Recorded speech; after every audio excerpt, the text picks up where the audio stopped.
गजाधिसेवितं कपेत्थजम्बो फलचारुभक्षणम् उमासुतं शोकविनाशकारकं नमामि विघ्नेश्वरपादपङ्कजं नमः परमहंसास्वादितचरणकमलचिन्मकरन्दाय भक्तजनमानसनिवासाय श्रीरामचन्द्राय कृष्णत्वदीयपदपङ्कजपञ्जरान्ते अद्यैव मे विशतु मानसराजहंसः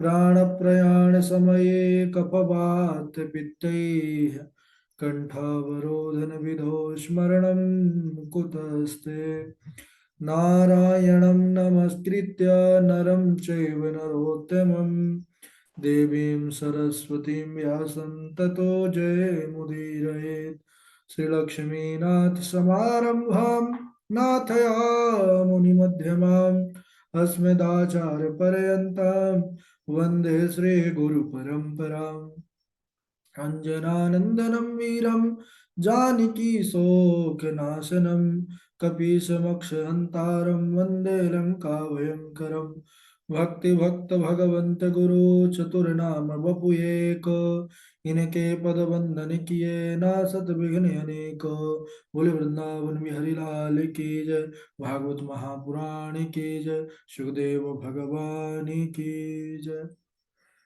परम मंगलमय परात्पर अखिलेश्वर अचिंत कल्याण गुणगण निधान सर्वेश्वर सर्वाधिपति अकारण करुणा वरुणालय अकारण करुणा कारक सकल जन कल सापहारक परात्पर परब्रह्म सच्चिदानंद स्वरूप परमपिता परमात्मा श्री राधा गोविंद सरकार राधा रमण बाधारण शिवा के बिहारी लाल उनका यह वांगमय शब्द में विग्रह श्रीमद् भागवत महापुराण कोटि कोटि नमन कोटि कोटि प्रणाम इस परम पावन पुराण ग्रंथ पारमहंस्यों की पावन संहिता को परमाराध्य नंदन नंदन यशोदा नंदन वृंजन रंजन देवकी नंदन श्याम सुंदर श्री कृष्ण के पाद पद्मों पर कोटसा नमन नतमस्तक वंदन एवं अभिनंदन उनकी आह्लादनी शक्ति प्राण प्रिया जगत वंदनी वृषभान वंदनी भासुती जगदीश्वरी वर्ष आने वाले श्री किशोरी जो के पावन चरणार बिंदों पर कोटसा प्रणति समस्त भूतादिक सिया राम मैं सब जग जानी करहु प्रणाम जोर जुग पानी।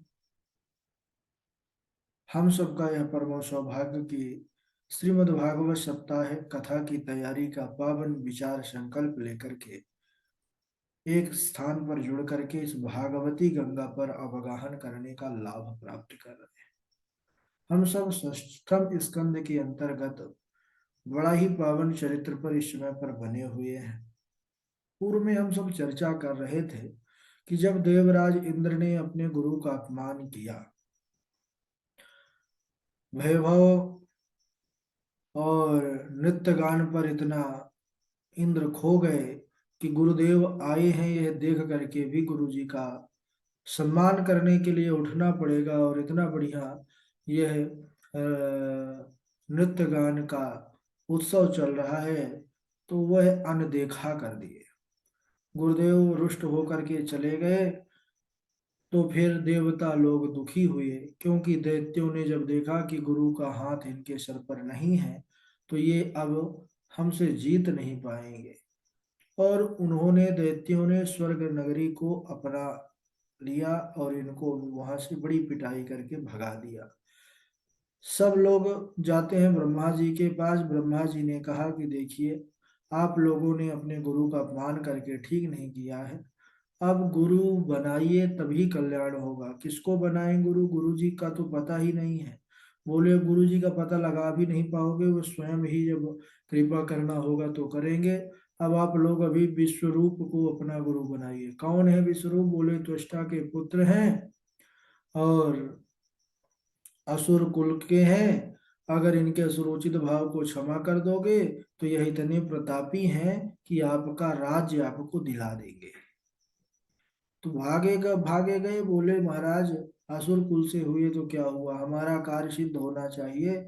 भागे भागे गए। बोले महाराज जी, आचार्य जी प्रणाम।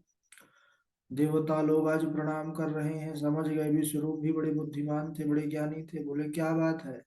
बोले महाराज हम आचार्य गुरु का वर्ण करने के लिए आए हैं। आप बड़े श्रेष्ठ हैं, हमने आपकी बड़ी महिमा सुनी है। आचार्यो ब्रह्मणो मूर्ति पिता मूर्ति प्रजापति।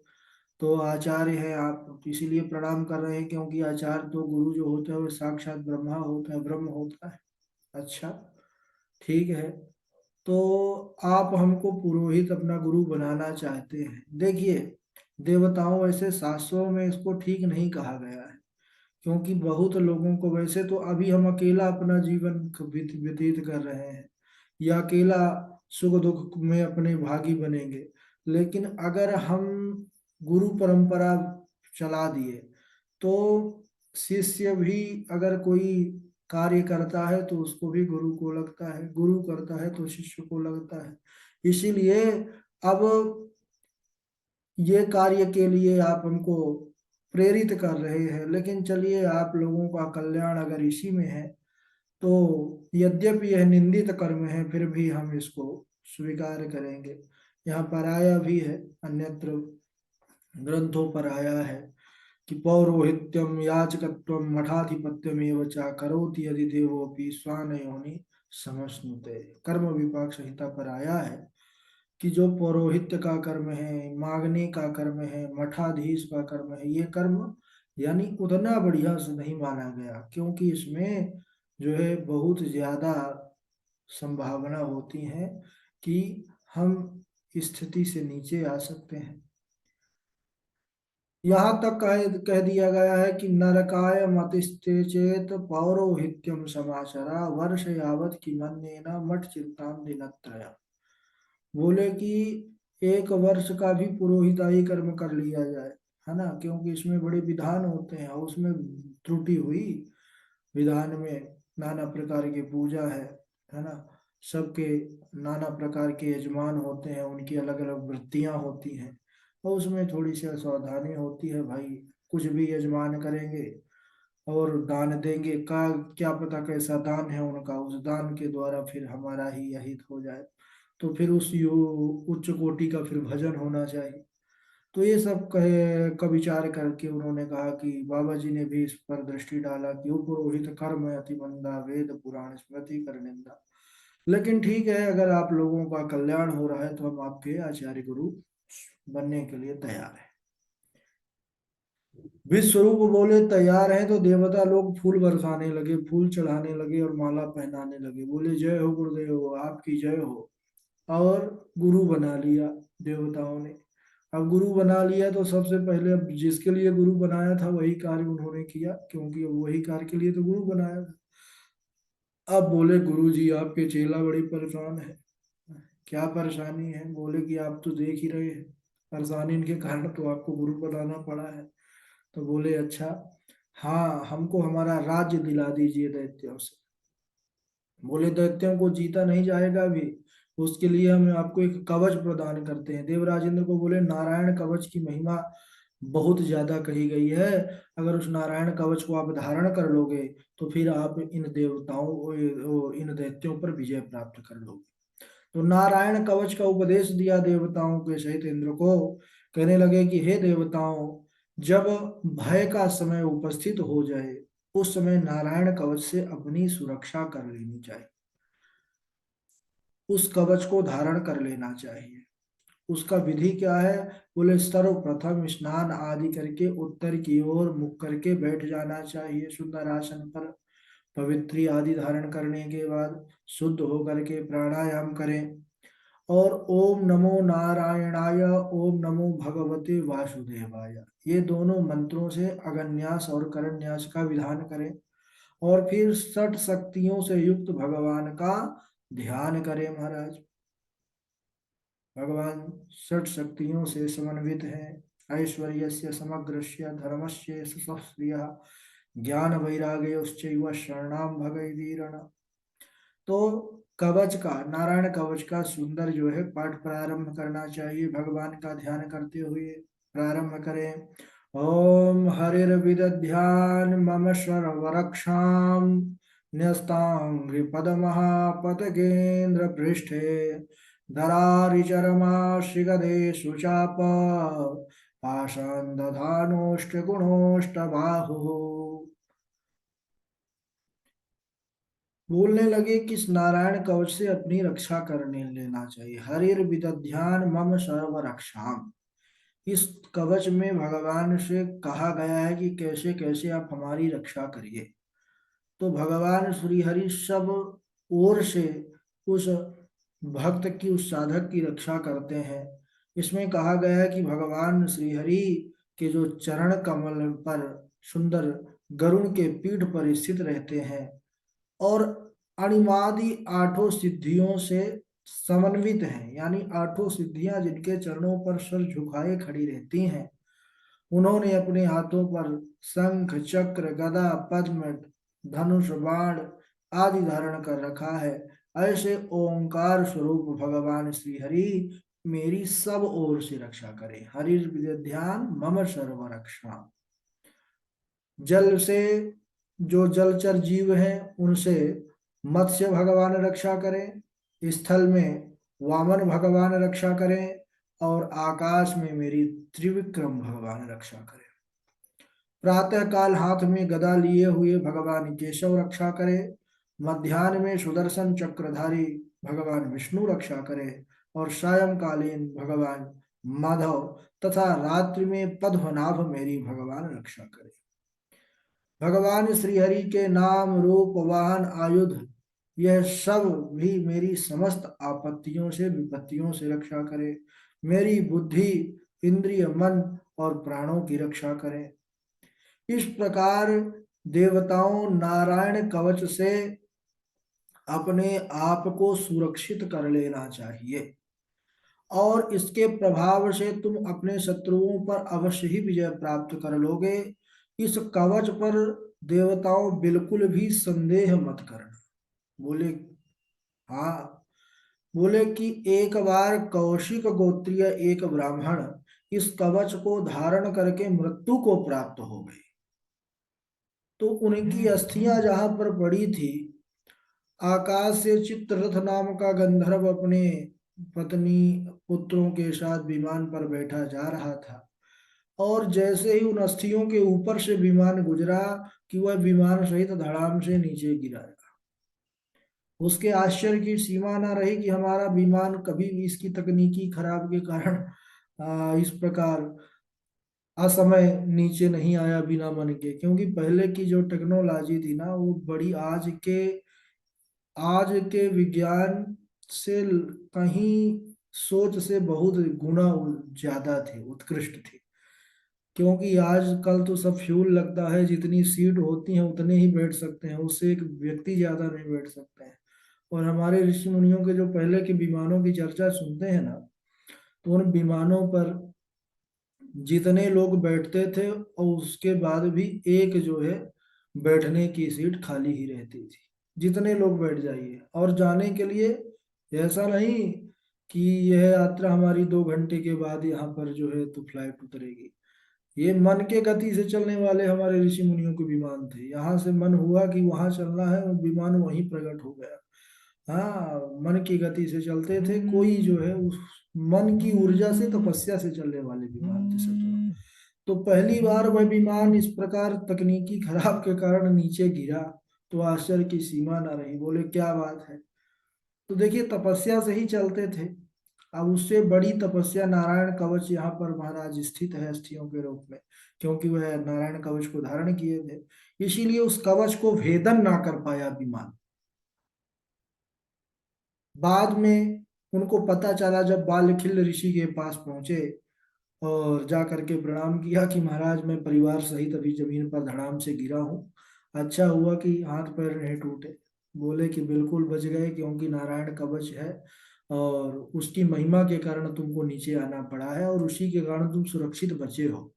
तो सबसे पहले उन महात्मा जी के अस्थियों को सुंदर नदी पर प्रवाहित करो। तो वह आता है चित्रकूट रथ नाम का गंधर्व और श्रद्धा सुमन के साथ वह ब्राह्मण देवता की अस्थियों को सरस्वती पूर्ण नदी पर प्रवाहित किया।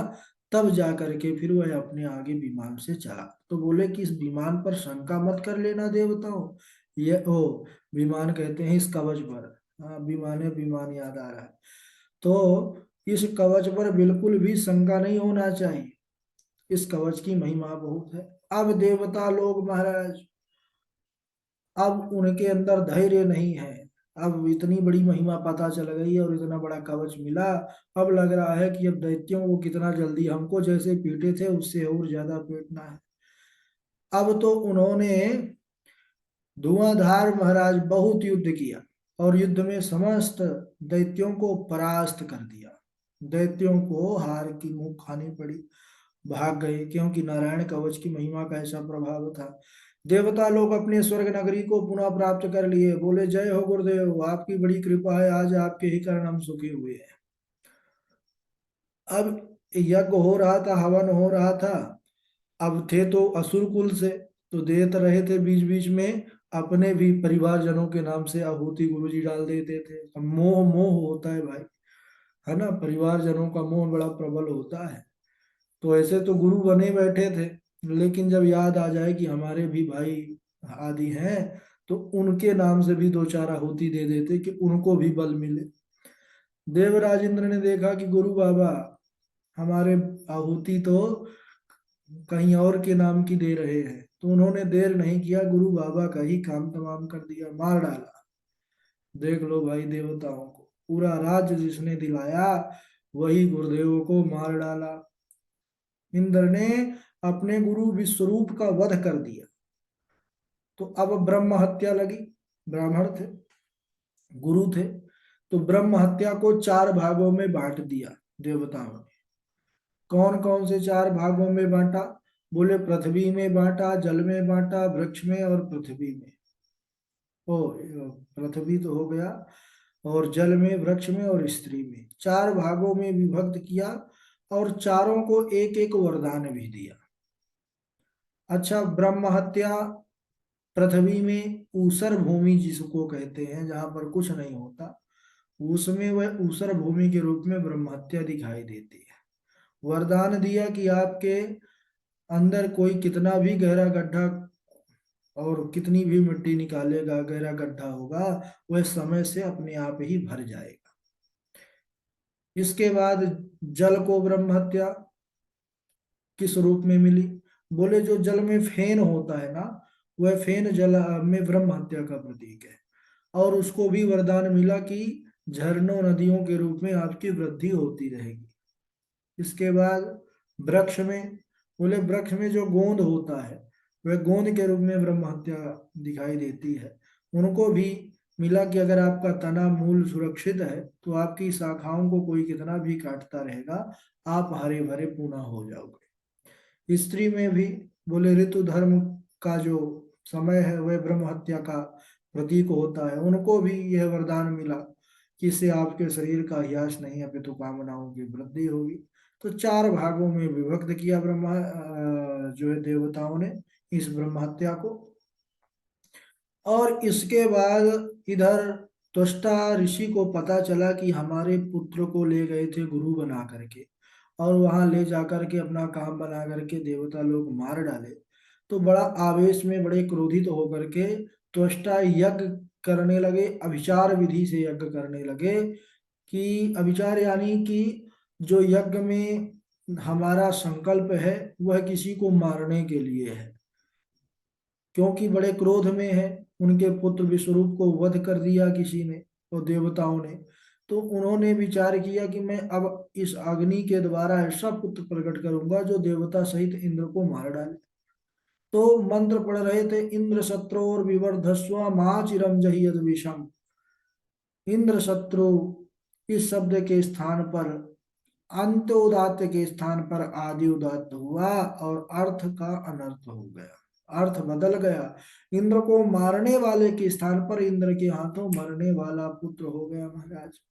विशाल काय दानव, उसका बड़ा विशाल शरीर हो गया, देखते ही देखते उसने दिशाओं को आवृत्त कर लिया, इसीलिए उसका नाम वृत्तासुर हुआ। आह, वृत्तासुर वैसे तो है महाराज, असुर की संज्ञा मिली है, लेकिन इसकी भक्ति देखते बनती है। कल हमारे राघव जी, कल यह परसों शायद सुनाए थे, चतुर्थ श्लोकों में इसने ऐसी परमात्मा की स्तुति किया। हाँ, इसका भाव बड़ा सुनने योग्य है। समय आज नहीं है तो हम इसको अगले दिवस बढ़िया मानो धर्म अर्थ काम मोक्ष इन चतुर्थ पुरुषार्थों को इसने चार श्लोकों के माध्यम से दर्शाया है।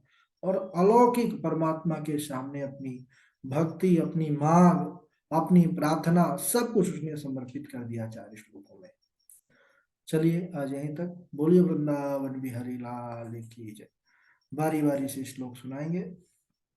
सर्वप्रथम पूर्वी जी हैं, गणेश झा जी हैं, डॉक्टर हरदत्त शर्मा जी हैं, और उसके बाद सुष्मिता त्रिपाठी जी हैं, अखिलेश द्विवेदी जी हैं, हमारे राघव जी हैं, सुप्रभा जी हैं, सुप्रभा जी के बाद वैभव जी हैं, वैभव जी के बाद मेघनाथ चक्रवर्ती जी हैं, और सिमरन शर्मा जी हैं, सिमरन शर्मा जी के बाद कृष्णा किशोरी जी हैं, मोहित कुमार जी हैं, है ना।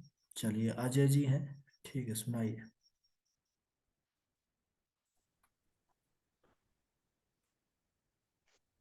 पूर्वी।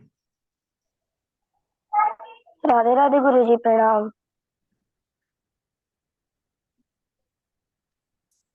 राधे राधे गुरु जी, प्रणाम। हाँ जी, सुनाइए। ये पारमेष्ठ्यं धिषणमधितिष्ठन्न कंचन प्रयुत्तिष्ठति ब्रूयुर्धर्मं तेन परं विदु। राधे राधे गुरु जी, प्रणाम। ठीक है, झा जी। राधे राधे गुरु जी। राधे राधे। अहो असाधो साधूनां साधुलिंगेन नस्त्वया। अहो असाधो साधूनां साधुलिंगेन नस्त्वया। असाध्वकार्य अर्भकाणाम् असाध्वकार्य अर्भकाणां भिक्षोः मार्गः प्रदर्शितः। दश धर्माय कायन्दो द्विशद तृणव दत्तवान्। दश धर्माय कायन्दो द्विशद द्विशद तृणव दत्तवान्। भूतांगिरः कृशास्वेभ्यो द्वे द्वे तारक्षयाय चापराः। अजामे कामलोहित शुक्ल कृष्णाम बहवे प्रजा सृजमाणाम स्वरूपा। अजो ये को जुषमानो नुसेते जात्ये नाम भुक्त भोगाम जोन्य। तत्पदम ततमार्गिता तत्पदम तत्परिमार्गितव्यम यस्मिन् गता न निवर्तन्ति भूय। तमेव चाद्यं पुरुषं प्रपद्ये यतः प्रकृति प्रसृता पुराणी। न तद्भासयते सूर्यो न शशांको न पावक यद्गत्वा न निवर्तन्ते तद्धाम परमं मम। राधे राधे गुरु जी। बहुत बढ़िया, डॉक्टर साहब सुनाएंगे। राधे राधे गुरु जी। राधे राधे। अहो असाधु साधूनां साधु लिंगेन नस्त्वया असाध्य कार्य भकानां भिक्षोर मार्ग प्रदर्शितः। दश धर्माय कायेन्दु द्वि विषड तृणव दत्तवान् भृत्यांग्रैकशासुभेभ्यो द्वैद्वैताक्षयाय चापरा। राधे राधे गुरु जी। हाँ, राधे राधे। डॉक्टर साहब के बाद सुष्मिता त्रिपाठी जी हैं। जी गुरु जी, राधे राधे। हाँ, राधे राधे। अजामेका लोहित शुक्ल कृष्णां बहवी प्रजा सृजमाना स्वरूपाः। अहो असाधो साधूनां साधुलिङ्गेन स्तया साधुकार्याणि भकाणां भिक्षोर्मार्गः प्रदर्शितः। ठीक है। अखिलेश द्विवेदी जी हैं। राधे राधे गुरु जी, प्रणाम। हाँ, राधे राधे। अहो असाधु साधूनां साधुलिंगेन नस्त्वया असाध्वकार्यर्भकाणां भिक्षोर्मार्गः प्रदर्शितः। राधे राधे गुरु जी। हमारे अखिलेश जी ऐसे गला वाला बढ़िया कर लेते हैं, हमको लगता है बस कुछ सुनाने वाले हैं गा करके। बहुत जल्दी, बहुत शीघ्र गुरु जी। हाँ ठीक है ठीक है। चलिए राघव जी सुनाएंगे, राघव जी के बाद ऋचा पांडे जी भी जुड़ी हुई है। न तद्भासयते सूर्यो न शशाङ्को न पावक यद्गत्वा न निवर्तन्ते तद्धाम परमं मम ततः पदं तत्परिमार्गितव्यं यस्मिन् गता नानिवर्तन्ति भूय तमेव चाद्यं पुरुषं प्रपद्ये यतः प्रवृत्ति प्रसिता पुराणी ब्रह्मणं ज्ञानसम्पन्नं विष्णोर्भक्तिं महात्मनः अयान्तं वीक्ष्य नोत्तिष्ठेत सा दुःखे परिभूयते ये पारमेष्ठं दिशन्मधीतिष्ठन् कञ्चनं प्रत्युत्तिष्ठेदितिर्ब्रूयुर्धर्मं तेन परं विदुः। जी गुरु जी, राधे राधे, प्रणाम। बहुत अच्छा राघव जी। हाँ ठीक है। ऋचा पांडे जब आप को लगे कि सुना सकती हैं तो सुना सकती हैं आप, है ना। अभी तो ट्रैफिक में आपने कुछ लिखा था। ठीक है। सुप्रभा जी हैं, सुप्रभा जी के बाद वैभव है। राधे राधे गुरु जी। राधे राधे।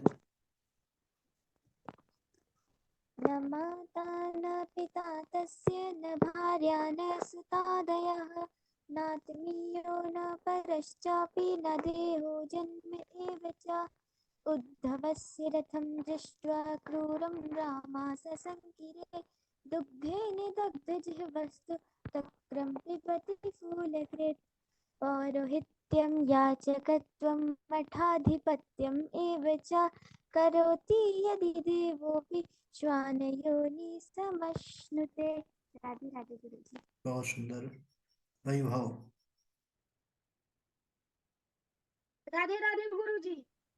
हम्म, न तद्भासयते सूर्यो न शशाङ्को न पावकः यद्गत्वा न निवर्तन्ते तद्धाम परमं मम ततः पदं तत्परिमार्गितव्यं यस्मिन् गता न निवर्तन्ते भूयः तमेव चाद्यं पुरुषं प्रपद्ये यतः प्रवृत्ति प्रसृता पुराणी अजां मेघां लोहितां शुक्लकृष्णां बह्वी प्रजा सृजमानाः स्वरूपा अहन्यानि भूतानि गच्छन्ति यममन्दिरं शेषा जीवतुमिच्छन्ति किमाश्चर्यमतः परम् अहो साधु साधूनां साधुलिङ्गेन स्त्वया असाध्वकार्यर्भकानां भिक्षोर्मार्गः प्रदर्शितः